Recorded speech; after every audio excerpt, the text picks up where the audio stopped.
Okay, this is the start of your budget planner. You input the year that you are starting your budget planning. Could be the current year, or well, depends. Whenever you get this template, you put in that year as your start year for the budget planning.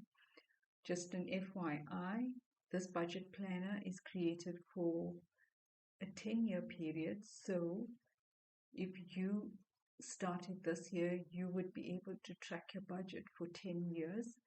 If you start it next year, it will automatically adjust for the 10-year period. Your budget planning could be the current year, or well, depends. Whenever you get this template, you put in that year as your start year for the budget planning. Just an FYI, this budget planner is created for a 10-year period. So if you started this year, you would be able to track your budget for 10 years. If you start it next year, it will automatically adjust for the 10-year period. You can activate a late monthly income. In other words, if you receive income after a certain day of the month, you may want to allocate that income. You can either have it active or inactive. When it's inactive, you don't have to choose the date on which it needs to start. But you would notice if you choose active, you choose the day of the month that you want as the start date of the new month. So in other words, if you get your paycheck on the 25th of every month, you will put it in as 25th. So 25th of February will count as part of March. Another good thing is that part of the budget tracker is the savings. So you can choose how you want your saving rates to be calculated in the dashboard. So you can choose to allocate to savings, in other words, your savings divided by your income, or you can choose not allocated to expenses. In other words, your expenses is taken off the calculation. It's left up to you exactly how you want that information to be calculated. This is your budget planning worksheet. You have got a 10-year period. You start in 2023. You've got right up to 2033. As you complete each year, you can click on the minus sign on top to decrease it, and then you click on any plus sign when you want to see that particular period or year. So we are currently working on 2023, so we would choose 2023 as our current year, so we expanded that.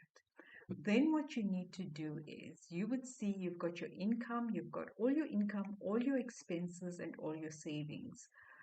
So you go in and you include all your income, whether it's employment, side hustle, dividends, any other income that you may have, any other income that we have not included. You can go and include that. Put in enough placeholders, so as soon as you choose another income, you would notice that bar becomes green, meaning that that piece would now be part of any calculations going forward. And once you have added all your income, you put in your monthly figures for each income. What is the expected income for each month of the year? So for your employment, for your salary, put in your income, expecting an increase, factor that increase into your side hustle. Maybe you have a consistent amount coming in, or if it's an up and down, you can put an average. Dividends, same. Any other income, same. So as you add your income, your total will increase. So when when you have completed your income, you go to your expenses.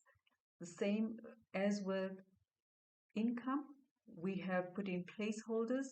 You can change your expense headings, choose whatever expenses you want to, put in the estimated expenses for each month. Guys, do this at the beginning of the year or at the beginning when you start using your template. Savings, same. If you don't have any savings, don't put in any savings. We have included as part of this template dummy figures, but you need to please go in and delete those figures so that you can put in your real true figures. We will leave these figures in so that you can see exactly how the template works. You can play around with the figures and go and look at how it increases, how it decreases, how it affects the different formulas, and familiarize yourself with the data so that when you go and put in your true data, you will know exactly how it works. At the top of your worksheet, you have the current year with all the months within that year that is being tracked. The information in these cells are related to all your income minus your expenses and savings allocations.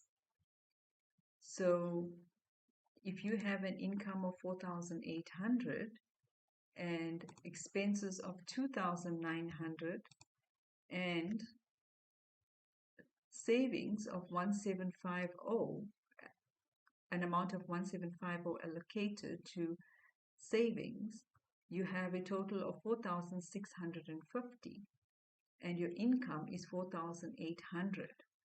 So you have an excess of 150. You have a system to track as to, once you've got all your income in, you have allocated all your expenses and your savings premiums, exactly what is either left over or where there is a deficit.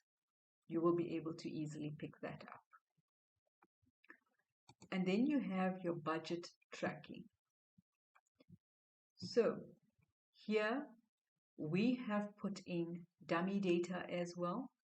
So from date to amount, you can go in and update that information. When you update the information,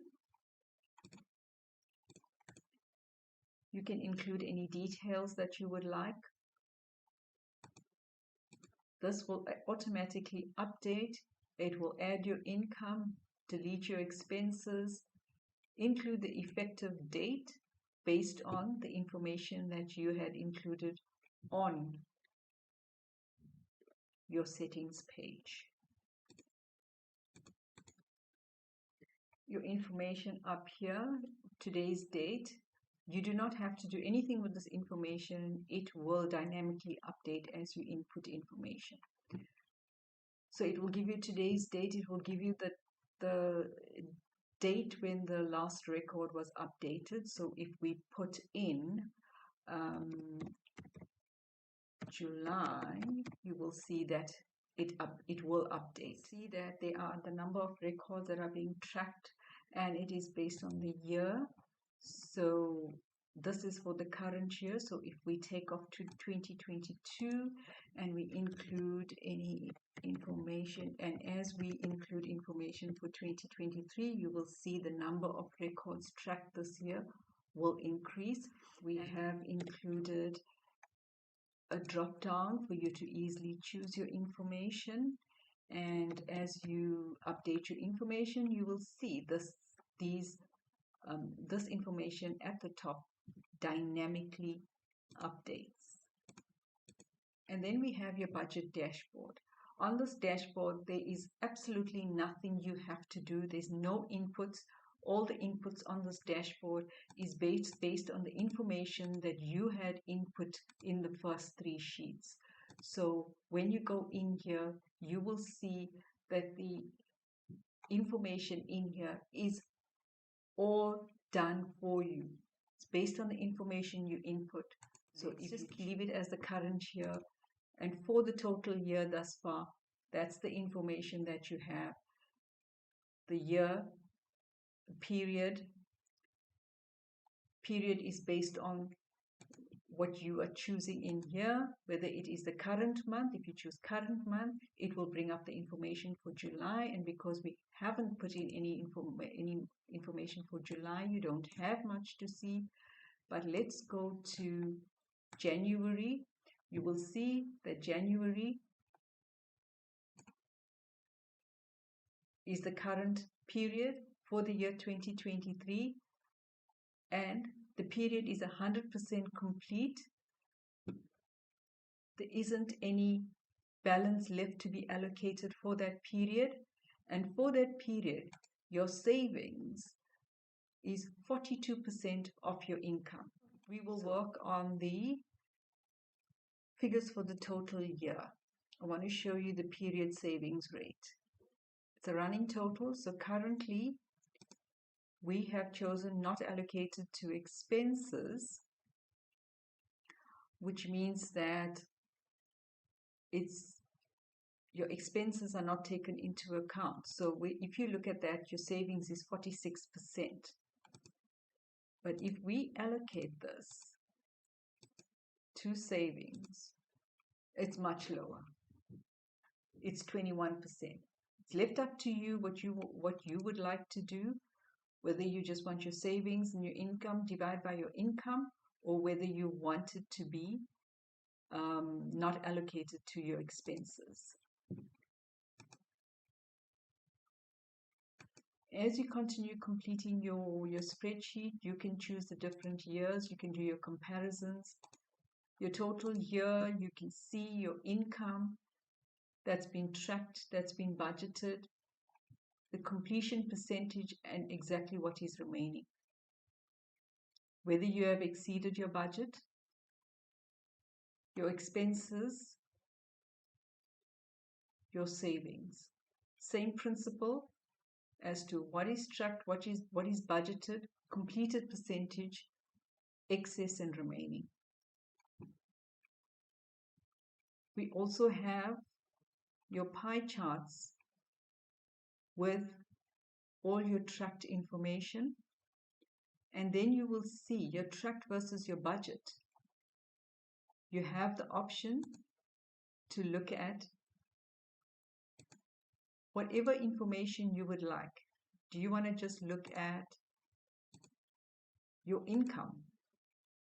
Or you maybe want to look at your income and your savings? Or maybe you want to look at the budget. You can untick budget. If you want to keep the sheet clean, you can untick budget, and it will remove everything for the rest of the year and only provide you with the information that is currently available with the real figures, not what you have budgeted for, not all the figures that you have put in for the rest of the year. But if you want to see the rest of the year, you can include the budget, and you will be given the information for the rest of the year grayed out. So at a glance, you can look at your budget dashboard to see exactly what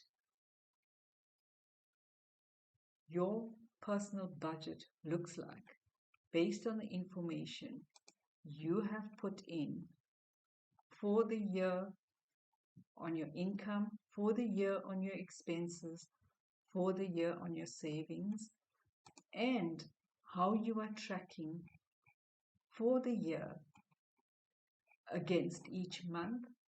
You will be able to see based on where we are at today, the day you open the spreadsheet, how many days has it been since the last time that you had touched the spreadsheet, how many records are we tracking for the current year, and what the tracking balance is. Happy budget tracking, guys.